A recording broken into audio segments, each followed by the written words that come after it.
stopped. There we go. I had a streaming issue. There we go. We back. I'm going to start that over with. Yeah, welcome everybody. We are here with the founder of the West Coast Sound, the West Coast Hip Hop Sound, Alonzo Williams, the founder of the discoverer of NWA and all of its members, along with so many icons and legends.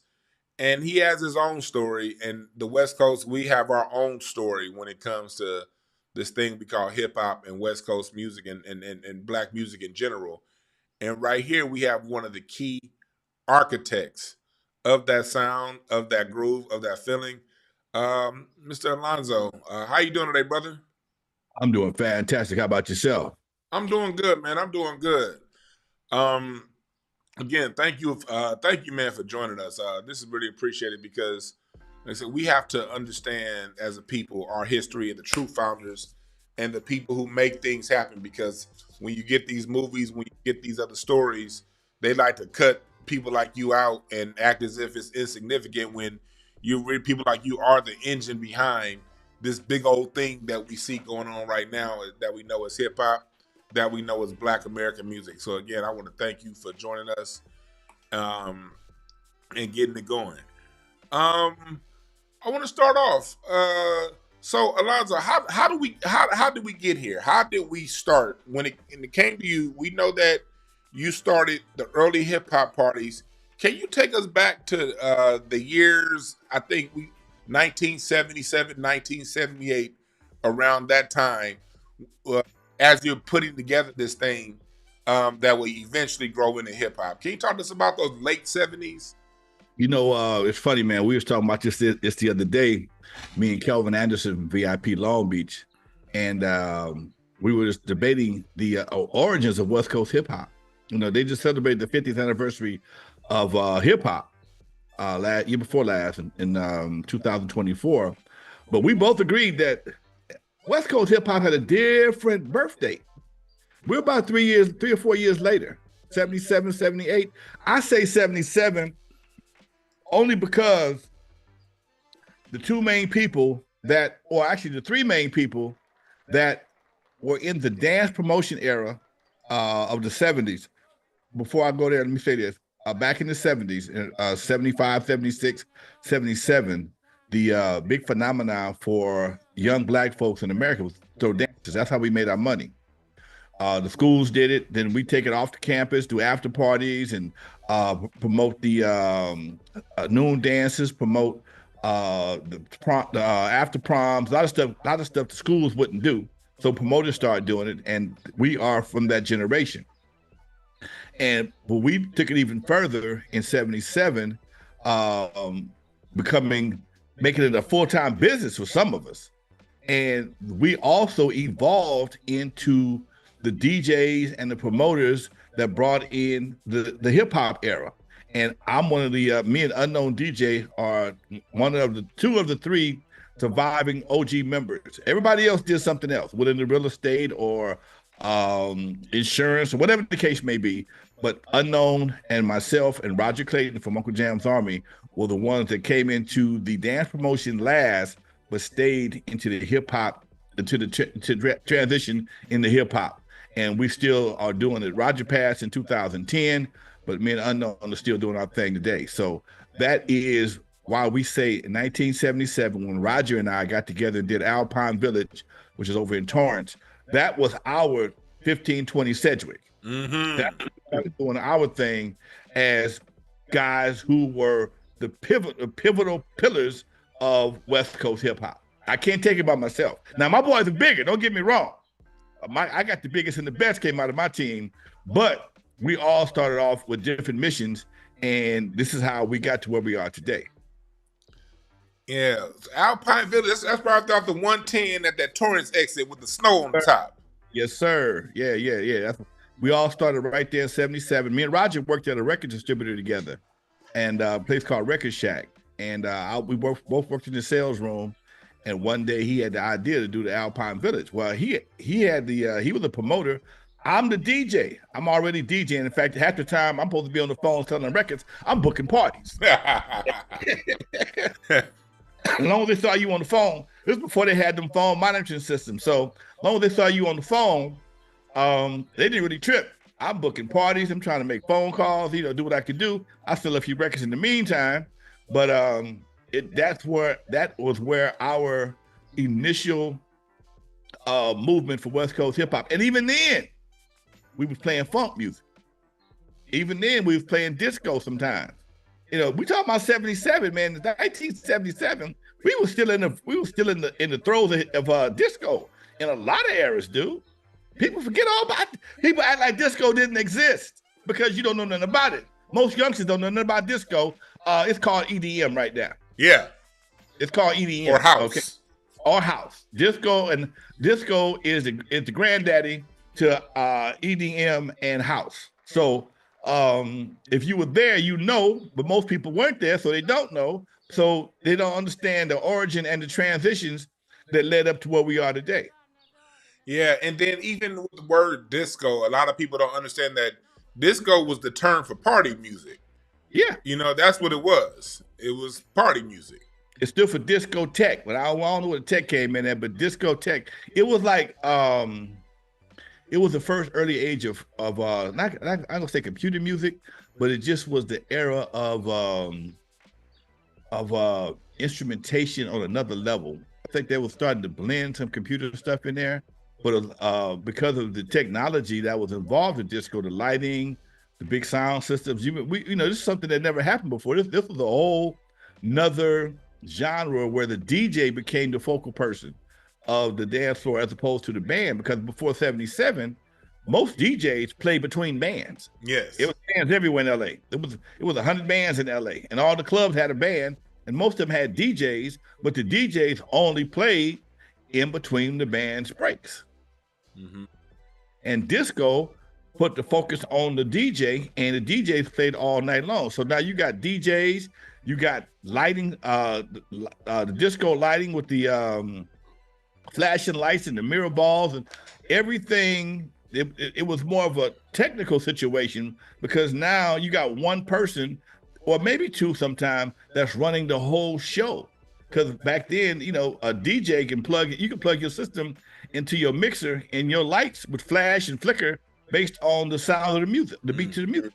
So maybe that's why they got the tech part in it. I don't know nothing about that part per se, but that's just my perspective. Yeah. And, I always say, that's been my thesis for a long time, that the disco is the party environment, but when it comes to hip hop, the music is the funk. Music is the funk. The hip hop, funk came out in 75, 76, and it hit real hard, and about 74. I remember playing, maybe let me back up again. I'm playing at Peck Park in 75, 76, yeah. And that's when I first heard Cameo. Mm-hmm. At Rigor Mortis. Oh, yeah, and, Rigor Mortis. Cameo, Slave, Slide, all that shit, man, that was the height of the early ages of funk. Although James Brown had been funky for a long time, and all these guys pretty much come from the James Brown groove, but it was a different kind of groove when Slave and Cameo hit. The groove was still funky.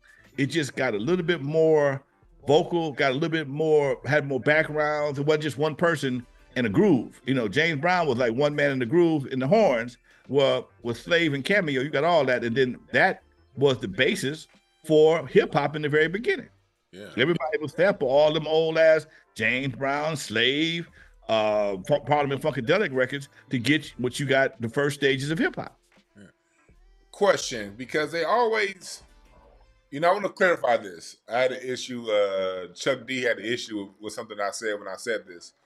I said that hip hop had, even though we give New York credit for the genesis, each and every city had its own way of growing the sound.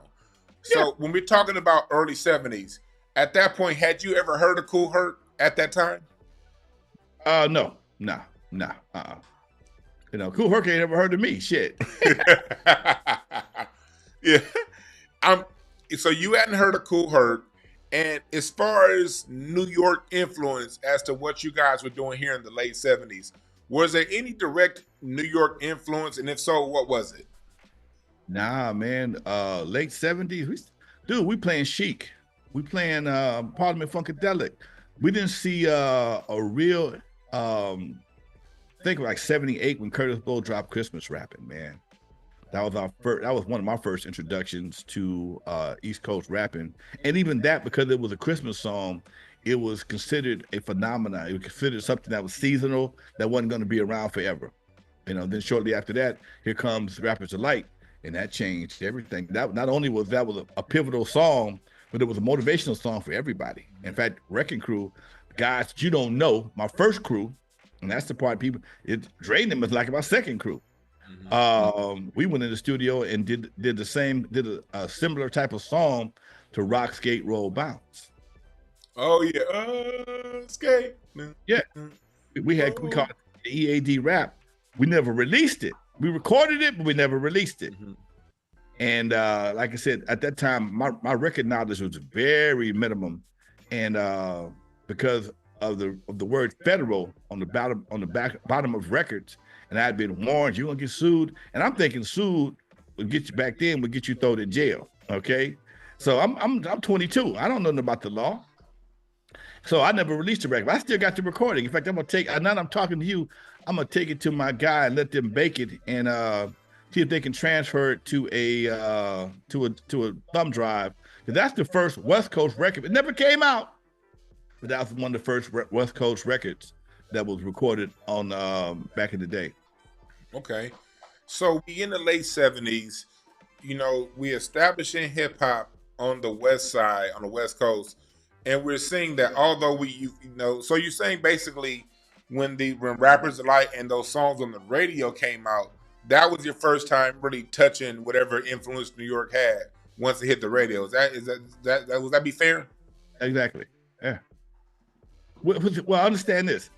I belong to a record pool even in 78, 79. I belong to a record pool.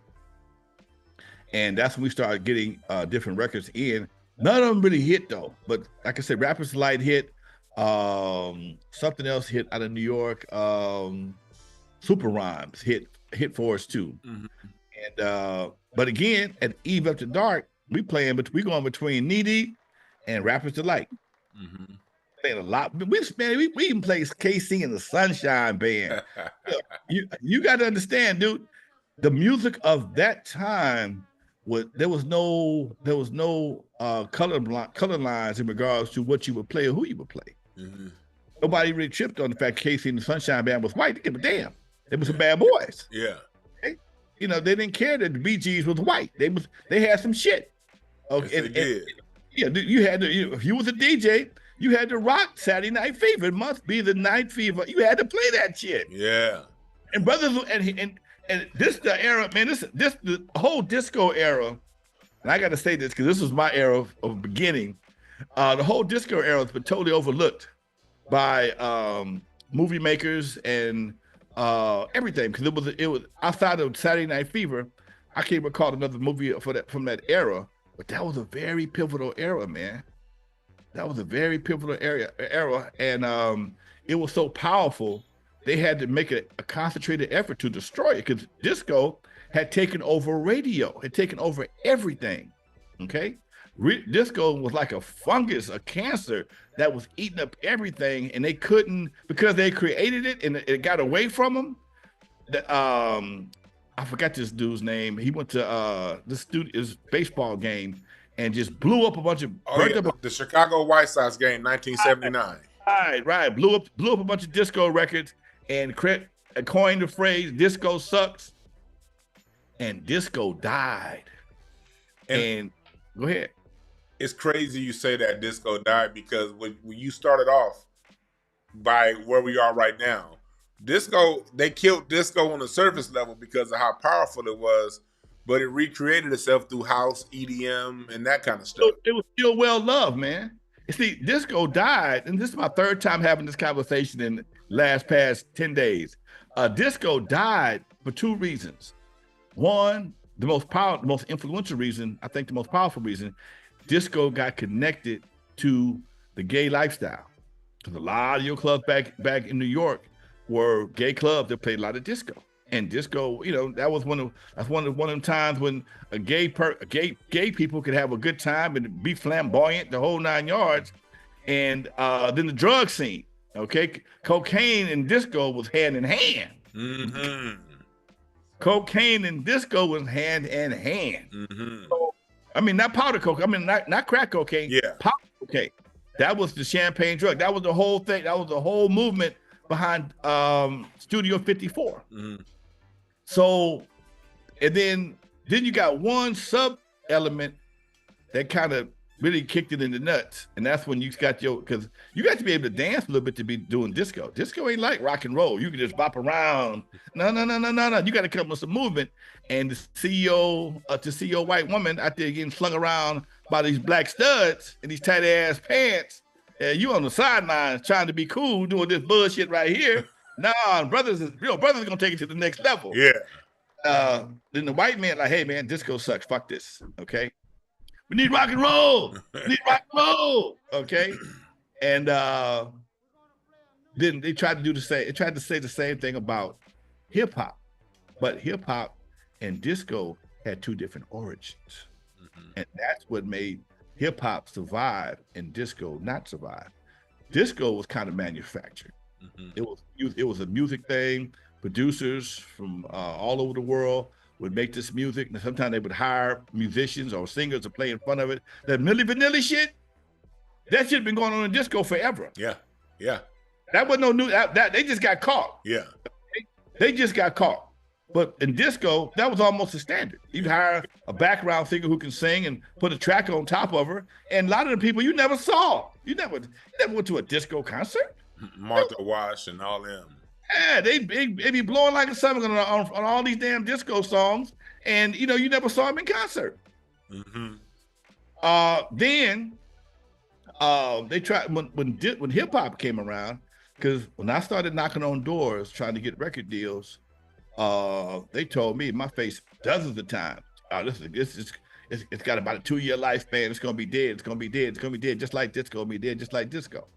And the problem was, hip hop was never meant to be corporate. It was grassroots. Hip hop didn't care whether it went a mainstream or not. It was something from the streets. Mm-hmm. So it had a whole different foundation. So if they crushed it, all it was going to do was go back home to the streets. Mm-hmm.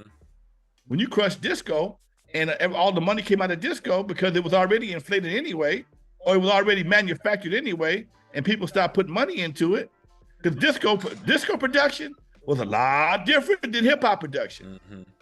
Disco, you had charts and you had orchestras and you had real players making this shit happen. So you got a lot of folks making money, making these disco records, and they would hire a bunch of studio musicians from the union, give them some charts, and they hit these chords and hit these strings and read these charts. They get paid and go home. Mm-hmm. Well, in hip hop, because we started sampling before sampling was even had a name for it, we sampling shit, and because this something else. People forget that before you had headphones stuck in your head, you had them big ass Radio Raheem boom boxes. Yeah. So you had a radio station everywhere you go. So that shit was already being pumped into the streets, and it was already infectious. It was already locked in. So when they tried to kill it, you couldn't kill it. It was like a roach. Nigga, I live here. I ain't going nowhere. I'm gonna be here when you go. I got real roots. You may get one or two artists, but the root of hip hop ain't gonna go nowhere, because it was never supposed to be. It was never supposed to be corporate anyway. Mm-hmm. Like everything else, man. Whether it's fried chicken, party supplies, or buffalo wings, if people see us making money, they're gonna jump on and try and take it over, and that's what happened. That's real talk. So, in the early days of hip hop, who do you remember is the first MC to grab a mic and rap over somebody with the DJ playing? Who do you remember first out here out west? Shit, World Class Wreckin Cru. World Class Wreckin Cru. Yeah, we did that. We did it even after dark. Our song was called the EAD Rap, and we just, like I said, I went to the studio and recorded it. I didn't know how to make records. I just made the recording. I guess I had a buddy of mine make me a 15-minute version of Rock Skate Roll Bounce, and me and my boys rapped on top of it. Mm-hmm. And I said we went to the studio and recorded this shit, but we never put it out. Around what year was that? Got to be about 79. Okay. 79, 80, 79. Got to be 79 because we were way ahead. We was way ahead of the game. We came out right after shit. We did this right after Sugar Hill. Okay, so you basically heard that what that on the radio, and then you did your own version. So it wasn't like when I was watching the Hip Hop 50 celebration, they're making it seem as if everybody was going to New York and getting everything directly from New York, and from there it went everywhere else. So again, it was really just you guys doing your own version of what you heard, like all music. You hear something, you inspired, and you do your own way. You have your own way of doing it. They just didn't know what I was doing. That's all. Yeah. I mean, we had a little small. We had a club in the community in right near Compton, and we were just doing shit, man, just to keep the club packed. Tell us about Eve After Dark. Eve After Dark, man, was a phenomenon in my life, dude. I never thought I'd own a club at 22 years old. My dad came out to Alpine Village. No, my dad caught me with some money. Okay, he came by my house one day. His house, my house was his house technically. You know, my mom split up. My mom passed. I moved into her house. I'm 19 years old. I moved into her house. I'm staying there. He come by and check on me from time to time. It's his pet. He got keys. So at one point he came by the house right after Alpine Village. It was Saturday morning. And I'm sitting on the bed counting money. He like, nigga, where you get all the money from? It looked like a lot of money. It was about $400-500, you know? Yeah.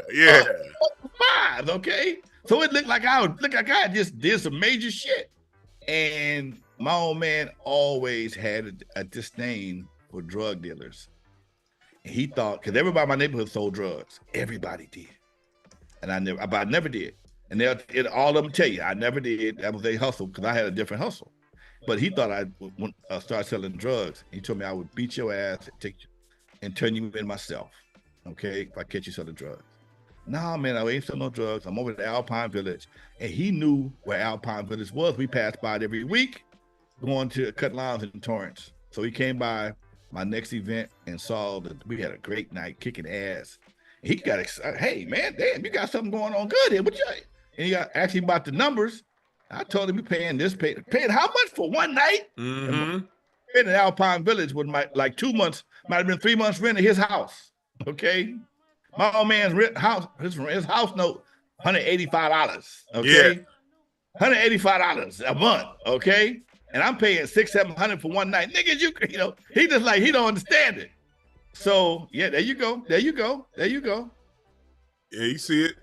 I see it. The Alpine Village, and back in the day, it had that fake snow on the top. Back in the day, yeah. Now that right there is the new version. That's a side of it. But yeah, we started that, dude. And my man came by there and saw it, and his partner had just built a second story to his nightclub. It was a banquet hall. Mm-hmm. He took me to the meeting. And I'm going up there with the intentions and thinking that I'm just going, rent this club every 2 weeks like I'm doing Alpine Village. Mm. And these two old dudes sitting up there, they just start drinking. I ain't drank nothing. They drinking and talking shit. And the old man finally says, hey, I tell you what. If you want it, you got it. But the deal is I want $300 a night, Friday and Saturday. And you got to take it every weekend. Huh? Oh. But when the deal sounds crazy as shit at first, it sounds, oh my God, that's $2,400 a month. But shit, we doing that one night at Alpine. Mm. I got 8 nights to do that. I got 8 nights. And see, when the deal first came to me, it was like, God damn, that's a lot of money. $2,400 a week, a month. And he said, give it to me every week. He didn't put that kind of pressure on me. Give it to me every week when you got it. Okay, drop it to me on Monday. You ain't got to pay it up front. So I can go out here, hang my posters, pass out my flyers, do 2 parties, and bring you $600 on Monday morning. That was the deal. And with no money, no first and last, no credit checks, no paperwork, no contract. I ain't got a contract. I left Eve After Dark in 2019. I didn't stay there the whole time, but I was in and out of there for 40 years. I never had a contract. We never signed a contract. We just had the old man and I had a great understanding. My old man told me when I first walked up them steps, I walked in that man's office, he said, I can get you in, I can't keep you in. And me and the old man hit it off. Now him and my daddy is partners. Mm-hmm. Him and my daddy is partners. They drinking buddies. Yeah. But he looked out for me. He gave me a ton of game, man. Dude, my last job was 3 weeks before I met him. And I ain't never worked again, dude. I never had a job again. I've had contracts. I ain't never punched another clock again because that old man taught me how to hustle, how to stay, I had to stay job free. Because he did it. Real estate and nightclubs, and he gave me his nightclub to run. And like I said, until he died in 2019, I ran that joint, man. Yeah. I gave my keys to him. He gave them back. Said, you might want to come back. Keep them. Wow. That's the kind of relationship we had, man. So, but when I first heard the deal, and I'm in my head, 3 times 4 is 24. Divided by 8, that's 300. Well, shit, I got a capacity is 300. We putting 4, 5 in Alpine every other Friday. Even if I miss, I got a second day to get it back. Let's do it, okay? It made sense. And it started off slow because you're trying to get kids from Carson, Torrance, and other areas to come to East Hood. El Segundo and Avalon. Avalon, El Segundo, baby. Yeah. It was a sales pitch, but again, because at Alpine Village, I got a big old sign say Disco Alonzo. I've always been a marketing son of a bitch. So I got my backdrop behind me right now. Yeah. I've always been a marketing son of a bitch. Yeah. Disco Alonzo is the DJ at Eve After Dark. Oh, that's the brother from Alpine. Mm-hmm. And dude, eventually after a little while, we never had a terrible weekend where we had to come out the pocket for all the money. We would be short sometime. Okay, we made enough money where it was worth the while to keep going. We made enough money for the first couple of months. Even when we were short, my backer, she'd kick in and make up the difference. We go buy some more posters, buy some more flyers, buy some more posters, pay the rent, buy some more posters, buy some more flyers. Sometimes we make all the rent and had to go get money for posters and flyers. Sometimes we made enough money just to survive for the next week, pay the rent and buy both posters and flyers. Mm-hmm. And one day we hit with Cameo, man. It's crazy you said it because the last time I saw Cameo live was about 10 years ago at Alpine Village. Shit. It's like, it was like 2012, 13. Like they were back at. They were bringing shows. My buddy was bringing shows at Alpine Village, some dinner shows. Yeah, I was at that one when the last time Cameo was there. Yeah. So we hit it. We brought Cameo to Eve After Dark, man. And shit, we didn't look back for the next 18 months. Yeah, man. It was another musical phenomenon. Yes, it was, man. And so I tell people all the time, because it music takes on its environment. In LA, we couldn't necessarily throw park jams because LAPD had their boots in your ass with the parks out here. So you guys had to have the environment out here called for more clubs, backyards, and things like that. What do you have to say about that? Man, I was talking about this just yesterday. The attitude of some black people have cost us all a lot of shit when it comes to entertainment. That's why you don't have theaters in the black community. Man, you can't put niggas in the dark. Somebody gonna do some stupid shit. You can't put niggas on skates in the hood because niggas gonna kick him, go. And people forget, man. People forget. Every time anybody that's in business, they have this hidden responsibility and this hidden partner called the insurance company. And when you shoot somebody, stab somebody, I don't give a damn whether it's the owner ain't got to have nothing to do with it. They still gonna sue his ass, which means they're gonna sue the insurance company. and the insurance company got to hire investigators and fight the case and probably pay a settlement, or somebody want to skating ring of the club, and after a while you increase the cost of doing business so much it's not worth the hassle. And that's why you don't have shit in the hood. Some people cannot control their emotions long enough to, hey man, let's take this around the corner. So when something happens in a venue like a nightclub or restaurant, the restaurant's being held responsible, which is the dumbest shit in the world. Why am I responsible for another grown man's actions is beyond me. But they take the slick ass lawyers come up with some kind of way to put the owner who's in the office responsible for two people that's fighting, that met and had a big beef at school or at the job. They just happened to meet at his facility, but yet and still he's responsible, which is the dumbest shit in the world. It is. And that's why you don't have a lot of stuff in the community. Okay? Yeah. You niggas better hope they don't start fighting in laundromats. We're gonna be the dirtiest people in the fucking world. If niggas start fighting in laundromats, we're gonna be some dusty, dirty son of a bitches, okay? Yeah, man. Oh man, this is Alonzo Williams, founder of the West Coast hip hop, the scene, and what we have going on here, along with Roger Clayton and others. Talk to us about your partnership with Roger Clayton and how you, Uncle Jam's Army, I don't know if you guys started together, how you split up. How did that happen that time with you and what Uncle Jam had going on in those early days and the acts that you guys were flying out, or you were flying out from the East Coast and other places? Talk to us about that time. Well, just like I said, we're gonna go in Alpine Village. Roger and I worked together at this record distributor, and he started his production company. It was Uncle Jam's original name was Unique Dreams Entertainment. Okay, Unique Dreams Entertainment, and I was Disco Alonzo, Disco Construction, and we started Alpine. And Roger and I had a chance to leave Alpine and go start Eve After Dark. I started Eve After Dark under Disco Construction. And Roger, I asked him to be my partner. He said, nah, man, too many Sherm heads, too many crackheads. Well, too many Sherm heads, well, no crackheads then. Too many Sherm heads, you got that, man, you got that. So as we struggled, Roger would come by there and kind of gloat a little bit. Oh, man, I told you. And we finally hit. He came by, man, you still need a partner? Hell no, nigga, what I need you for now? Shit. I can't put another body in this joint.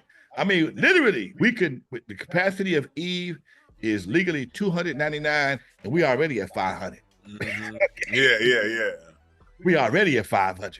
I can't put another human being in this motherfucker. So what I need you for is cut into my profit, and it pissed him off. You have to understand, Roger, he was a megalomaniac. He wanted to be have his hand in every damn thing. And kissed my ass. And that sparked, man, I'm gonna be the biggest promoter in the world. You watch. And then shortly after that, he changed his name to Uncle Jam's Army, which is after some George Clinton shit, and started doing dances. And he eventually became successful. And their biggest claim to fame was doing the sports arena. And they did 3 dances at the sports arena. And because they were heavily patronized by the Rolling 60s Crips back in the day, Rolling 60s Crips followed Uncle Jam's Army wherever they went. And a havoc incurred in that following. And so I never really messed with it because I come from the east side of town. We heavy into the red team. Yeah. Yeah, no, that's why I stayed on the east side. Okay, right near Compton. Eve is not in Compton; it's right near Compton. So I was able to do Eve. I had 3 venues in that area: Eve, Skateland, and Doodles. And I never had a problem because y'all ain't coming over here. And eventually, I was doing Skateland. I was doing Doodles on Fridays, Skateland on Saturdays, and Wreckin Cru started having success in the record industry.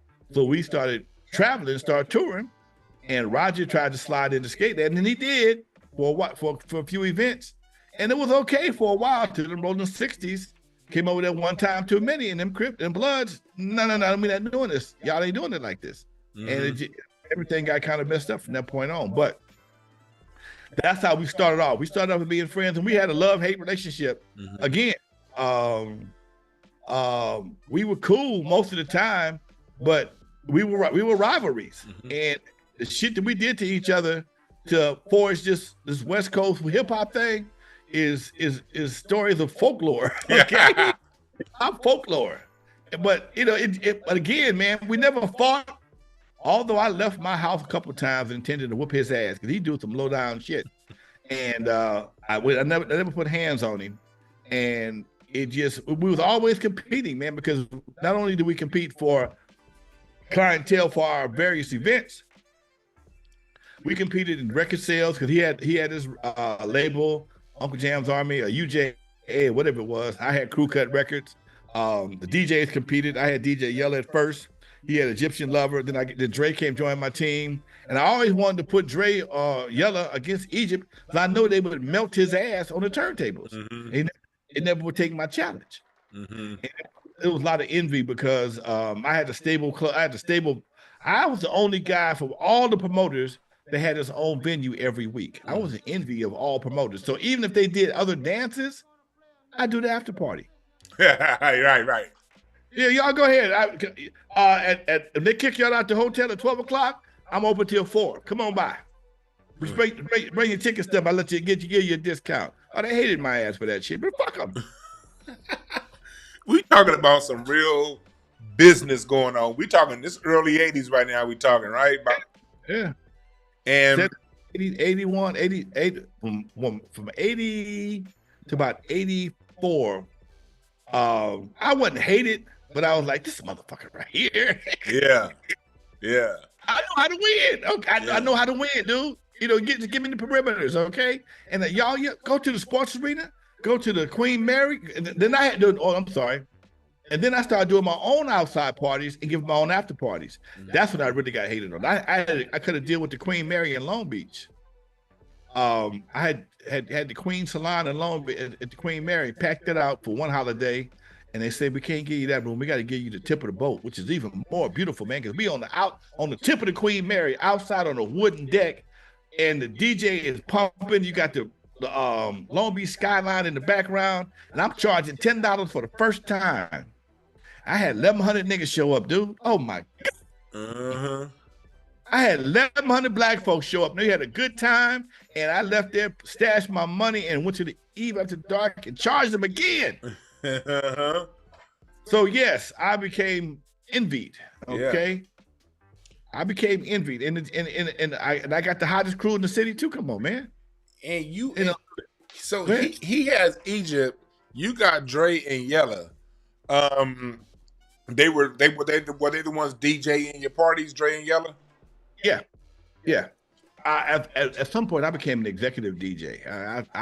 I DJed at the E from time to time, but after a while, I was counting money and regulating security guards, and so we go outside doing an event. I got to man the floor, so they would do the DJing. I'd MC it all. I'd host all the shows, but then they would end up being the main DJs. And it just made for a different experience. Plus, I had to float around because at any given moment, one of the catering directors may need something. The security issue may jump off. Somebody need me at the front door, so I couldn't be tied to the turntables that long. You was bossing. I got elevated to boss status. And then I had to be able to leave a little bit early so I can go make sure the Eve is ready to go. So yeah, it was just a whole different thing, man. And I mean, dude, it was a great time back then, dude. It was a great fucking time for me. You mentioned that Dre and them, they were the second class of the Wreckin Cru. So how do you get that, come across Dre and Yella, and so you said when you came across them, they sort of came into something that was already built. Would that be correct?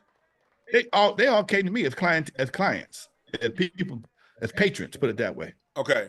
They were patrons of Eve After Dark before they came to work for me. Okay, so they were just coming to the parties at first before even the work. It was paying like everybody else. Okay. I was already doing my thing. I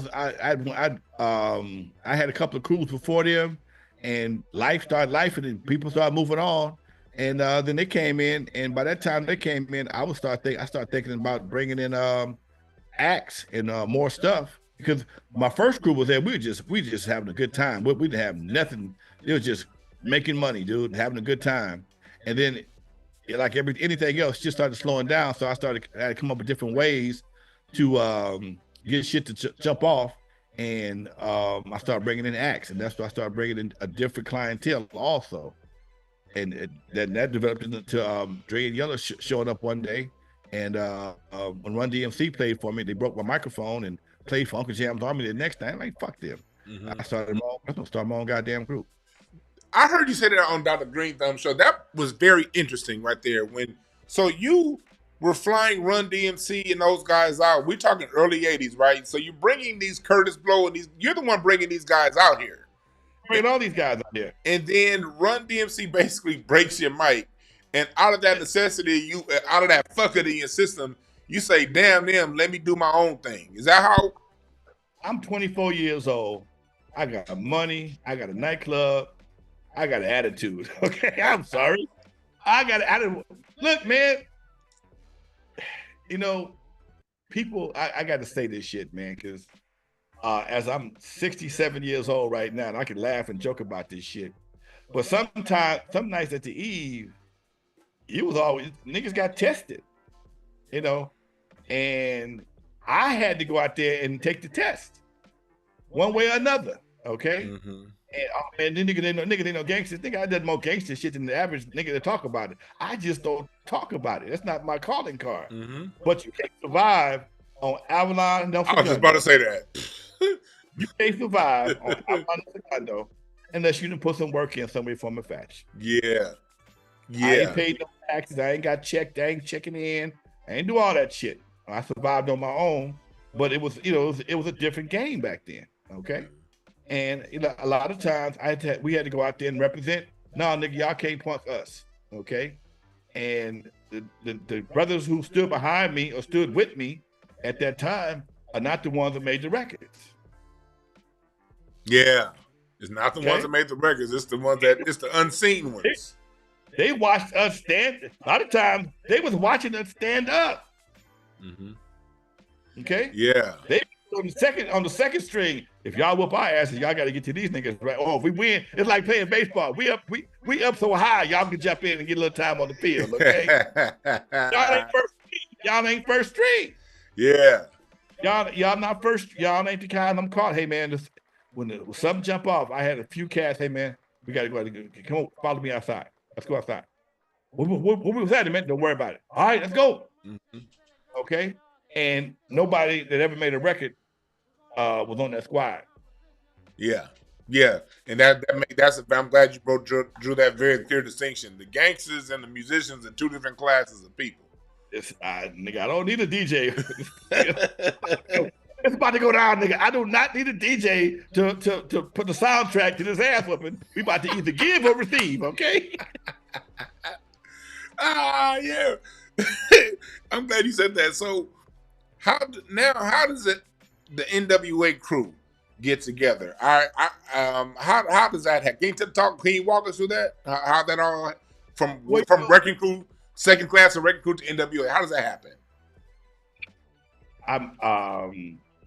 We made our first album, World Class. We got a record deal with Sony, and I'm already, as they say, nigga rich, and I had two choices. I was going to either buy Dudos or buy this house I live in right now. Old man wanted to sell me Dudos. I could have bought it for $200,000. Big lot, everything. Talking about the early 80s now, right? Yeah. Old man was cool. He liked me. He said, $200,000, you can have the whole damn thing. And we just got $100,000 from CBS. I'm sitting on some money myself, but I didn't understand financing. And again, I might be 25, 26 by now. I don't understand finances. So I'm thinking I got to give up all my money and go buy Dudos. Plus, even to buy Dudos, it took a bigger chunk of money. I had to put down 20%, which had been $40,000. Mm-hmm.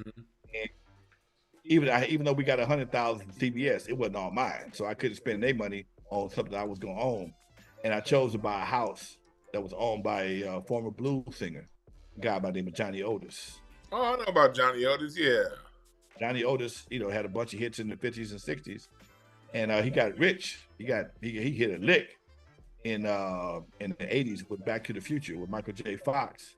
He had a bunch of music in that thing. Plus, he get a bunch of advances. So he had just built this studio about 4 or 5 years before that, and the dude moved on. He moved to Altadena, and the house was vacant. And my friend who lived around the corner from him, Etta James, called me and told me, "Hey, she called me Eric. I'm in the middle of Eric. Johnny Otis just moved out of this house. You need to go buy it." Huh? You need to buy Johnny Otis. He got a studio and everything. You need to go buy his house. And I'm like, Etta, you need to buy Johnny Otis' house. And sure enough, I made a phone call to my real estate buddy, and we cut a deal and I bought the house. So now, you 25 and you know Etta James? Yeah, Etta James. My dad cut her lawn. That's one of my dad's clients on the lawn service. That's amazing by itself. Yeah. If you ever seen the movie Cadillac Records, it's the scene with her. She's at her home crying because she just found out homeboy died. Okay, and what's his name? Muddy Waters. Yeah, bring her a envelope with a deed to a house. Well, that house is around the corner from where I live at. Oh wow! Okay. Yeah. All that shit was true. He was in love with her. He couldn't give her nothing, physically at that time, but he paid her house off and gave her the deed when he died. Oh wow! So and the house is on the corner right where I lived at. Her son they just sold it. I don't know, about a couple of years ago now. But she was a good friend of the family, and she kept me. She gave me a lot of game on the record industry because she was a friend of the family. She told me not to watch out for this person. She told me she warned me against dealing with Jerry Heller and Maury Alexander, his partner. Hey, watch him. It was like that, and so she was one of my advisors for a long time, man. That's amazing to see how the game get passed down like that. All my advisors, anybody that I consider a music mentor, came from the blues era. Yeah, the blues are the ones especially those that came out of that Chicago blues area. Those are the ones that got hit. Those are the black folks that got hit with the industry first. Yeah, they beat the shit out of them with the industry. Man. They put them on drugs. They wouldn't pay them no money. They would give them Cadillacs. They wouldn't give them no money.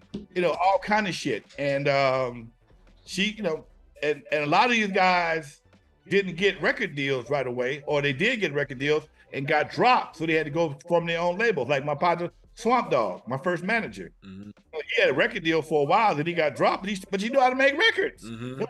It's like if you go to school, if you work at a job doing a certain thing, you know how to do this shit. You just got to find a way to do it. In records, it don't take a whole lot. You can get some buddies to go make a record if you got the money for the studio time. Yeah.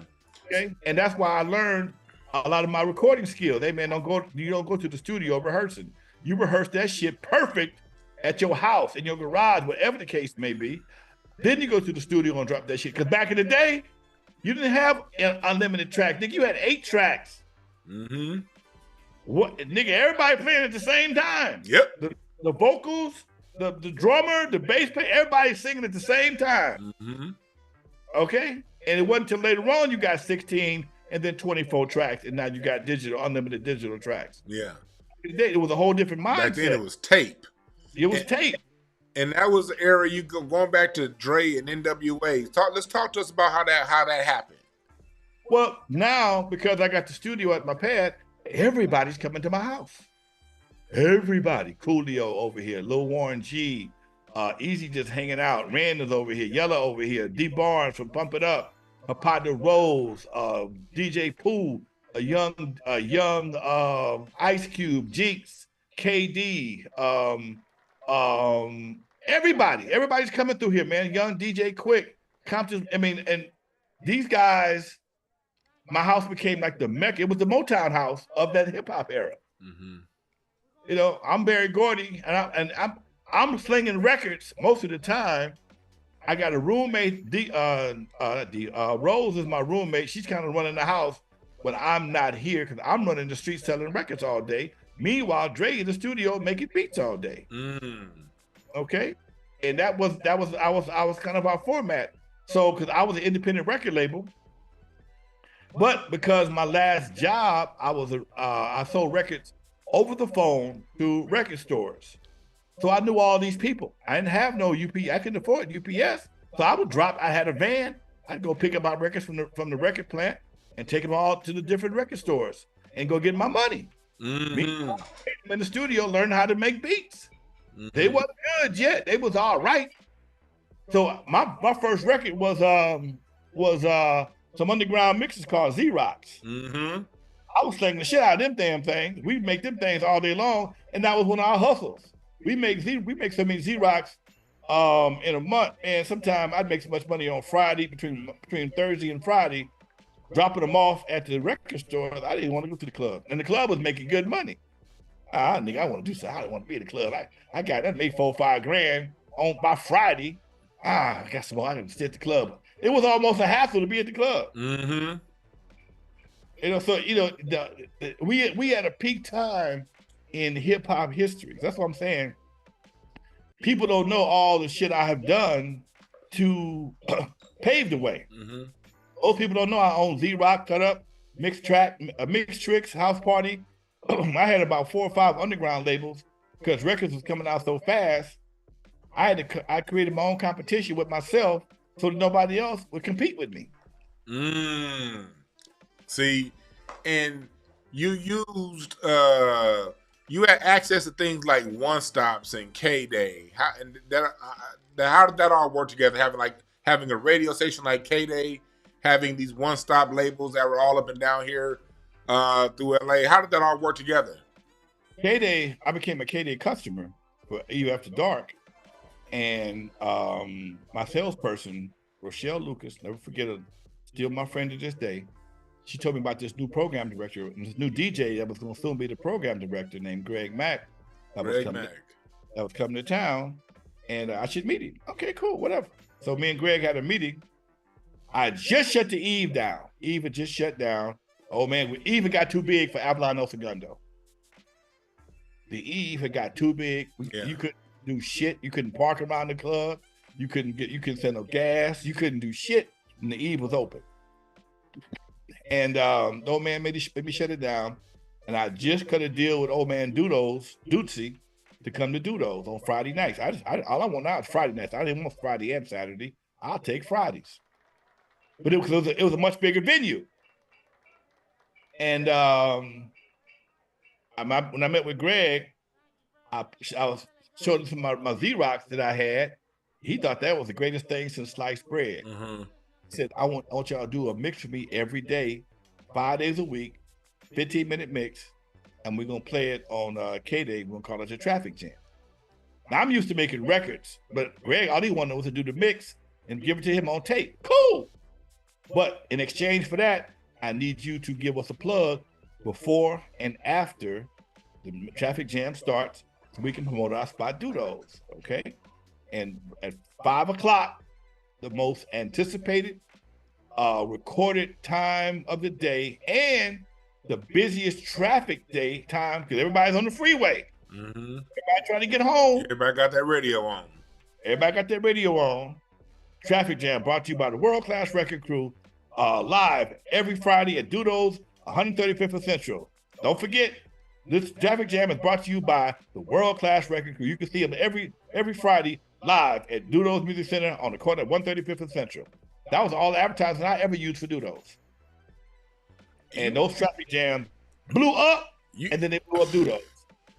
You bring back memories, man, because like my dad played the old school stuff, but my Uncle Jesse, he was always the hip hop. My dad's younger brother, and I remember being in the car with him, listening to those Traffic Jams, and then even like I mean, he used to go to do those. He used to go to these parties, and I remember hearing about Ice Cube gave Dudos a shout out as far as his roots on the song "Growing Up" that he did on his Laugh Now Cry Later album. He talked about him and KD. Rapping at his first time rapping was at Dudo's with KD on that song in front of a crowd. One of his early times. I know I don't want to have you here all day because I know you got things to do. But my personal favorite artist in hip hop all time is Ice Cube. Talk to me a little bit about Cube and him coming around. This is listeners. This is for me. But go ahead, brother. And Cube, I met Cube. They was doing a Best of the West contest. KD was doing the Best of the West contest at World on Wheels. And Cube had been coming around the house, but I didn't pay. He was 15 years old. I ain't Michael Jackson. I ain't paying no 15-year-old kids no attention. He was just another one of the kids at the pad. I'm keeping it 100. Yeah. I'm the grown man, dude. Yeah. Dre, they all there with Dre. I knew Jinx, it was Dre's cousin, and KD was always super cool. And long as they was cool, I didn't trip. And we got our deal at CBS. Larkin Arnold, who was our executive producer, asked me, did I have any more acts? And I'm like, yeah, I do. Yeah, I ain't have shit. Okay. But I knew these guys had just lost the Best in the West contest, but they were pretty good. So I had Dre put together a demo for Ice Cube them. It was called She's a Skag, and they changed, and it was called the Stereo Crew at that time. Okay. And I took it to Larkin Arnold. He loved it. It was an answer record to Fly Girls. Uh-huh. Okay. And he loved it, gave him a single deal. All right. And they were 16 because I had to go to court the whole night. I had lawyers. I had to pay for their lawyers. I had to go to court. Had to get a judge to approve the contract. Oh, it was a motherfucking hassle. Okay. And their record came out before ours did. And if you look at the I think it's the Billie Jean video. Billie Jean or Thriller video, one of them motherfuckers. Michael's coming into the house and this woman is left a note and a sandwich in the refrigerator. You'll hear it faintly in the background. Anyway, I'll tell you, you ain't gonna see it. That's Billie Jean, man. Billie Jean, okay. You hear it faintly in the background, and my new documentary, NWA, we show how this happens. And so Cube got a record deal at 16 years old, and then our shit came out. We got our deal with Sony, and we all got dropped. And we all got dropped right after that. And we went back to Macola with our tail between our legs. And I cut 3 singles with them. This time they changed their name from Stereo Crew to Crew in Action. Okay. And they had a 3 single EP. And we had a little issue because they wanted to call themselves Criminals in Action. And me being the big dog and being the responsible big dog, y'all can't be criminals on my label. You see, all this shit is brand new. All this gang banging and criminal shit, this shit was not accepted yet, man. Yeah. You can't do that. You 15, you 14, 15, 16 years old. Your mama put you in trust me to let you record. I'm gonna let you call yourself a criminal, knowing goddamn well you ain't a criminal. You can't do that. Okay? And y'all can be crew in action, but you can't be criminals in action. So they changed it to Crew in Action. And it sounded like 3 Beastie Boy knockoff records. Okay. I didn't care. I wasn't tripping. I didn't care. They was all good records. Illegal for the Cash and something else, man. And again, because it came through Macola, and Macola was going through its bullshit at the time, it didn't do no numbers. And Macola, we dropped the House Calls EP, it didn't do no numbers. We found out Macola was trying to cross-collateralize our old shit with our new shit. Anyway, make a long story short, everybody got mad at Alonzo, okay? Because we didn't get paid from Macola like we should have for the few numbers that we did do. And shortly after that, they started NWA. But that brought the collaboration between the Dre and the Cube at that time. Okay. He was going to Washington for a while. Then he started going to Taft out in the Valley. And he still found a way over here in the afternoons to hang out with Dre. And again, he was not they were never bad kids. They was never a pain in the ass. Jinx could be annoying as fuck, because nigga always dancing and playing and shit. Annoying. And for me, it was cool because they was all 3 Geminis. Okay. They was all, and me, Cube, Jinx, KD, all Gemini. I'm a Gemini too, so I know. When's your birthday? June 17th. I'm June 16th. Oh yeah, you right there. Yeah. So and when people don't talk about astrology, but they do.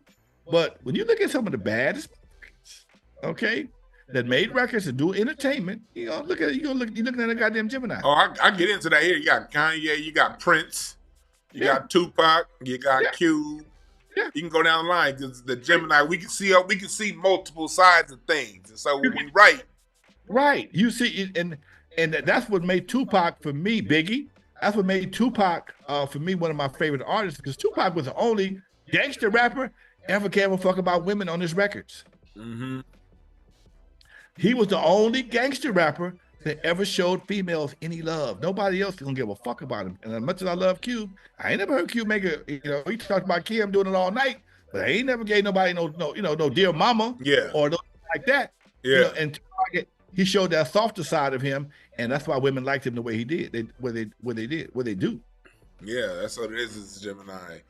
Man, you giving us a lot. Whenever me personally, I would love to do more of these interviews with you when you have time and link up, because this is something that has to be documented, has to be put out there, and you're such a crucial part. And I know you got your channel, so in the description bar we have the link to Alonzo's channel in the description. So, because I want you guys to please subscribe to his channel and look at what he does, because this is a very crucial, pivotal role, and you get to see the family continuity, how hip hop really got cultivated the same way a lot of our music got cultivated. Some of the OGs seeing some of the young cats coming up, creating an environment, teaching them the game, and then going on. I got one last question. When it comes to that part between you, them with you, and then going with NWA, now we insert Jerry Heller. How did you get separated from the group? Was it when that Jerry Heller move happened? How did that happen? Jerry Heller had been jockeying to be my manager forever, and I wouldn't do it. He already managed LA Dream Team. He already managed Egyptian Lover, and his partner managed LA Dream Team. And Etta James had warned me about his partner, okay? And so I wasn't messing with Jerry, and Etta James in her own way, she said some shit. She said some more crazy shit like, dogs in the same pen got the same fleas. What the fuck that? Dogs in the same yard got the same fleas, which means if motherfuckers run together, they probably the same way. So I was real reductive. Plus, I already had a manager, Swamp Dogg, and we went to CBS, with Sony. Swamp Dogg didn't want us to do he didn't want us to do a major deal. He did, nah, man, stay independent. We making money, blah, blah, blah. But I'm already got money. I'm straight. I'm on my second house. Everybody else living with their mama. And they ain't got no cars and driving buckets or whatever the case may be. So I couldn't be selfish, which I should have been, but I couldn't be selfish. So the 100,000 came down, we took it. So Swamp Dogg resigned as our manager. I took over the reins as the manager for a while. And we had just got the deal with CBS, and they came looking for us. I didn't give them no demo. They came looking for us based on our World Class album and our success in the streets. And so when they offered us the deal, here's the crazy part. I got to share this for you. They went to Macola, and they had a meeting they got a Wreckin Cru, Bobby Jimmy and the Critters, LA Dream Team, and Egyptian Lover.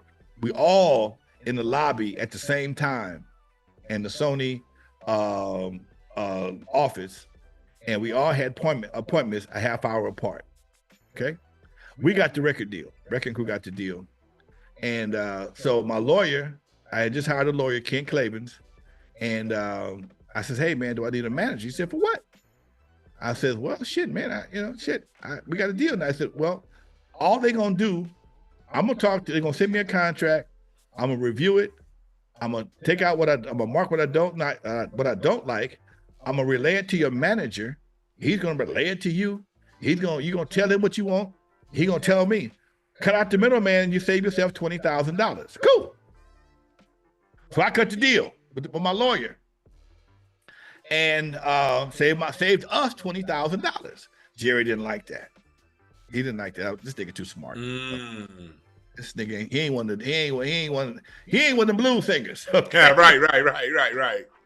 He ain't one of them blues singers. Okay, so he's still around. But we ain't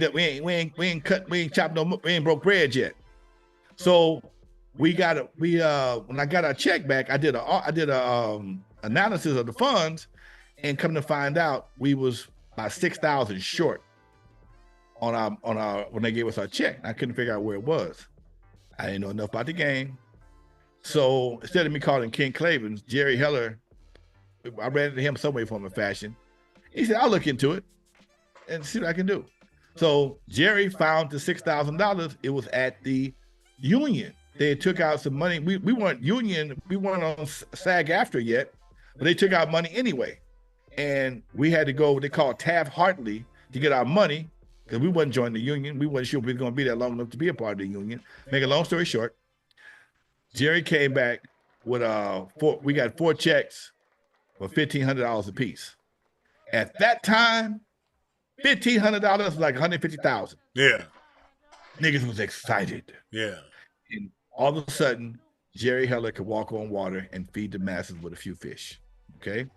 And Dre and Yella talked about Jerry Heller so much till it made Easy want to meet him. Mm-hmm. Okay? And by this time, because I asked him, I said, he wants to be our manager. What y'all want to do? Cool, let's sign with him. So we signed with him. Okay? So now, that's what it was. He signed.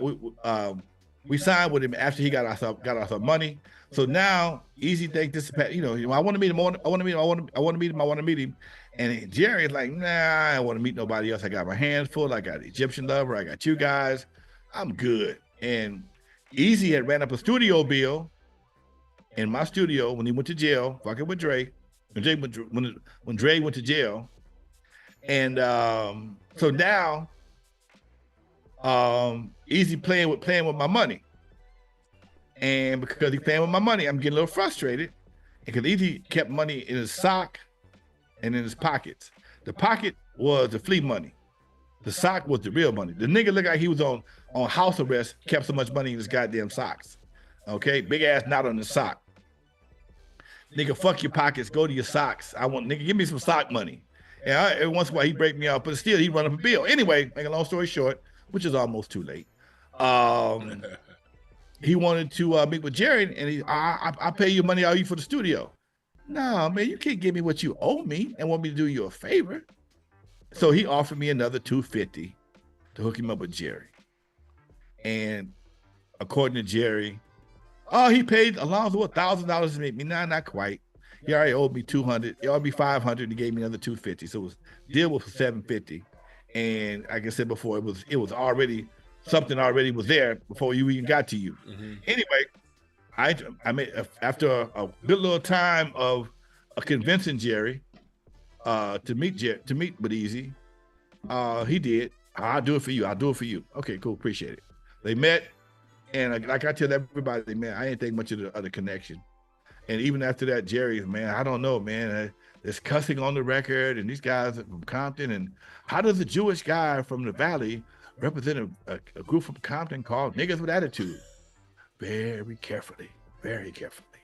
And, but again, according to his story, and I met Easy, it was like meeting John Lennon. No, man, bullshit. I'm here to tell a story. So, this shit, he shopped him around, couldn't get nothing going. And he went to another one of his guys, Brian Turner, over at Priority Records, who just had all he had was the raisins and the Egyptian Lover. Jerry got him a deal. I think Jerry got an Egyptian Lover a deal at Priority. And so he took him Easy E, and they reluctantly put out the old album that Easy had before. And the shit started working. And but people forget, man. In the beginning, he was always, I work for Ruthless, because in the beginning, that shit was not accepted, man. It was not. That shit was not flying. That bitches and hoes shit was not flying. In fact, we had a meeting, all the people that Jerry represented LA Dream Team, Egyptian Lover, World Class Wreckin Cru. We all had a meeting with Jerry Heller at this restaurant up in Hollywood, and we gave him an ultimatum. Hey man, it's gonna be us and him. He chose them. Cool. You know, that's what it was. That's what it was. Okay, I see. Wow, that's a very, very interesting. I never heard that story, and I want to thank you for letting us know that, because here at this channel we track the history of Black American music and how it branched out and everything. You just gave us information that I couldn't get through research, so I appreciate you. You won't know. Yeah. Is there anything last things you want to close out and leave the people with before we get up out of here? Check out my current my documentary Eve After Dark. It's on Tubi, Amazon, and on YouTube. And my new documentary, which is named after my sign behind me, NWA, Not Without Alonzo, is wrapping up its film festival run right now. We'll be coming out. It should be on the streaming services shortly. We looking to do our distribution deal, and that right there, the two of these together, people will get a good understanding of what the fuck happened. You still won't know it all, okay? You still won't know it all. People, man, Alonzo, man, you do too many interviews, you're gonna tell your whole story. Nigga, I got 50 years of this shit. Yeah. It's stories, and people been with me, Dusty and I've been doing our show for about 7 years. He's still like, man, I never heard it before. You never asked me.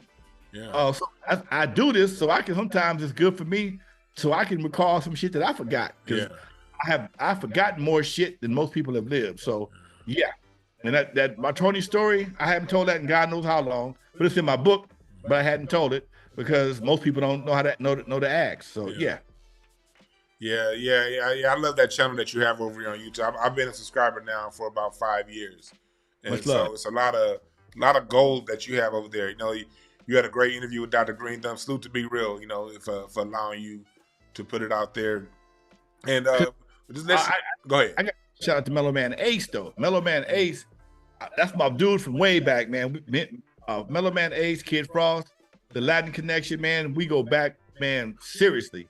And when I told Mellow Man I need to talk to Dr. Green Thumb, he made it happen, man. So much shout out to him too. Salute. And I just want to let you know, man, you appreciate it, Alonzo, and this younger generation coming up. We want to know everything we can from you. And, appreciate it. And you know, we sometimes in our history, sometimes the Black folks, one generation don't want to pass it down, and the younger generation don't want to listen. We breaking that. We want to make sure, as long as you here to pass it down, we want to listen. You know something? I tell any youngster, listening to another youngster, nigga, that's blind leading the blind. If you ain't talking to some, I'm gonna give you some examples. You ain't never seen an NBA coach the same age as the players. All the coaches, all the basketball coaches, football coaches, they always are older than the players. Why? They got experience. You ain't seen teachers may not be much older than the students, but they're older than the students because they got the education to teach you what you need to know. And what's really beautiful, man, me and my partner was laughing about this just the other day. We said, dude, do you realize how many cats didn't get as far as we did? Mm-hmm. And on the West Coast, yeah, there's a couple of people. One person older than me, Disco Daddy, but his resume ain't nowhere near as thick as mine. Okay, and to share this shit at 68, I'll be 68 on my next birthday. To share this shit at 68 years old, dude, I never thought when I was 22 that I'd be sharing these stories at 68. It was no way I would ever, man. And people don't realize because youngsters don't look forward to getting older. But man, that nigga, this is one of the best times of my life, dude. Yeah. When you start hitting that 50, 55, and I didn't even realize being so-called a senior citizen can be so much damn fun. But you got to prepare for it. Let me say this before I go. You got to prepare for it in more ways than one. You can't fuck all your money off, man, now and expect it to still be doing okay when you get to be a senior citizen. Shit is changing every damn day. And you got to take care of yourself health-wise too, Doc. go, nigga, take a walk, pick up something heavy from time to time, and just you can't smoke all the weed, you can't drink all the drink, okay? And just understand, man, you can do whatever you want to in moderation. But youngsters, a lot of youngsters don't feel they having a good time unless they're on the brink of death. Nigga, please, okay? You can't get that damn high. If you get to a certain point, you get that damn high, you start losing shit, man. I was laughing. We're about to open the Eve back up. I had to say, I'm finna sound like an asshole, but I said, damn. Because I opened the Eve, and I had the Eve. I always had somebody of substance abuse that was work for, for a good, reasonable amount of money. I had a wino, crackheads. All my crackheads are gone, man. All my crackheads are dead. I said, damn, we can open the club up. We ain't got nobody. We gotta pay somebody now, okay? I know that sounds up, but dude, they gone. Dude, all of them died the same with heart attacks. That shit has a toll, or liver failure. Yeah, that shit has a toll. Takes a toll on your body. So as you get older, and if you don't abuse, I drink, but I got alcohol from the closing of the Eve in 2019. So it's not a big deal for me. I'll smoke from time to time, but people give me weed, and I end up giving it away sometimes because I ain't gonna burn up all that shit. So anything done in moderation, even exercise, man. I might not exercise in the gym 4 or 5 hours a day, but I do go and do something on the regular. If it ain't but walk around my neighborhood, man, keep your shit going. So when you get to this age, you ain't got to be bedridden or dealing with a lot of ailments. I take 1 pill a day, man, and dude, I enjoy myself, man. The best about I enjoy my grandkids. I let my picture. Yeah, I'm gone. You still hear me though, right? I still hear you. Yeah, the picture's gone. I don't know what happened, but we still hear you. Okay. Anyway, man. So yeah, Doc. As I'm gone from the picture, y'all still got not with Alonzo up there. It's all to the good. Take care of yourself, folks, and hopefully one day you'll be a ripe old age and maybe look back to that old dude taught me something. Because everything I learned from old dudes, man. I ain't learned shit from no kids. I learned shit from kids now. How to do TikTok, Instagram, and social media shit. But when it came to life lessons, you gotta go to a head, Doc. You gotta go to an old head, man. Yeah. Gotta go to an old head. Go to old head. And thank you again. And let's talk soon. I don't know if you can see the camera right here, but yes, I do. You see it. This is my Black American Music Family Tree Project right here. I'd like to, link up with you and send you a poster or some of my artwork, really tracing Black American music back, and how everything branched off. I would love to, to send you this. I may need you to redo my flow chart, man. Shit. Yeah, let's link up, and then let's also talk about the comedy thing and everything we talked about. So you got it. All right. So let's talk soon, man. Thank you again. I appreciate it. All right, peace. All right.